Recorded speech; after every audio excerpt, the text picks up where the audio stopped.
which is 31 states have made this change to their constitution. Iowa, by decision of the Supreme Court, allow people to get married. What problems have been created in Iowa as a result of what happened in the last year or so? What problem is there? Senator Limmer made a statement about how marriage is so fundamentally a part of who we are in our society. Here's my real question. Here's a picture of myself and my husband Richard on the floor of the Senate on the first day of session. What's so different about us? What's so dangerous and what's such a problem? I'll tell you what the truth about our relationship is. We work hard every single day at our jobs. Richard owns a business, and he's struggling. He's been struggling since 2008, since we've entered the worst economic climate since the Great Depression. He's in a small business with one other business partner. He pays for his own health insurance out on the open market. Over $500 a month he pays. And I'm not getting rich at this job. And he's really, really struggling, and we're really, really struggling, and we work really, really hard to support each other every single day to do what needs to be done. Richard has had some significant health struggles over the last couple of years as well. That has created a lot of pressure on our budget, but it's also been a very, very difficult time for us to go through. And what have we done? We've been there for each other. We've been the solid rock of support emotionally for each other, because you know what we did? We made a lifetime commitment based in love, a commitment and a promise that was made in front of our families and made in front of God. And we told each other that we would be there, we would be the rock-solid foundation for each other for the rest of our lives. And that's about that commitment that you make that everyone knows about through good times and bad. And we've had a lot of good times, and we have a wonderful, blessed, fabulous family who supports us. Last weekend, we went and saw my 9-year-old niece dance the dance competition down at Convention Center. We're strongly rooted and connected to our family. We're both deeply involved and connected to our larger community, working hard to make our community better. And we do that as a partnership. We do that as a couple. We take care of our neighbors. We work hard at our jobs. We do everything we can. So I again ask Senator Limmer, Senator Gazelka, what family is this helping?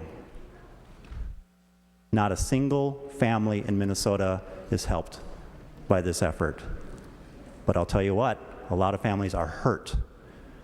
We pass this amendment and we maintain the status quo, and that may be fine for some folks, but the status quo is extremely difficult for a lot of families in Minnesota who are working hard to put bread on the table, to keep their job, to make ends meet, to do what they can to get through this time.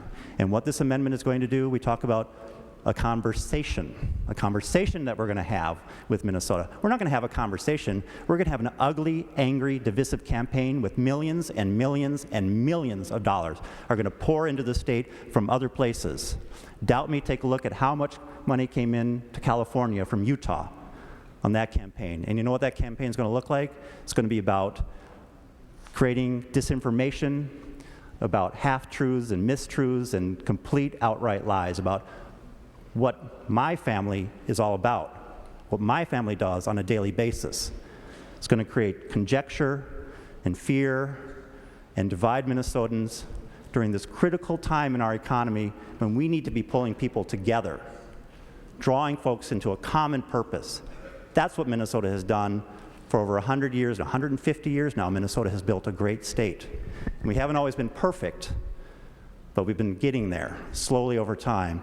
And one of the hallmarks of Minnesota in the upper Midwest and across this nation is this is one of the states where people can come, form a family, start a business, and there's a spirit of cooperation, of tolerance and inclusion, of embracing the values of diversity, and all that that means.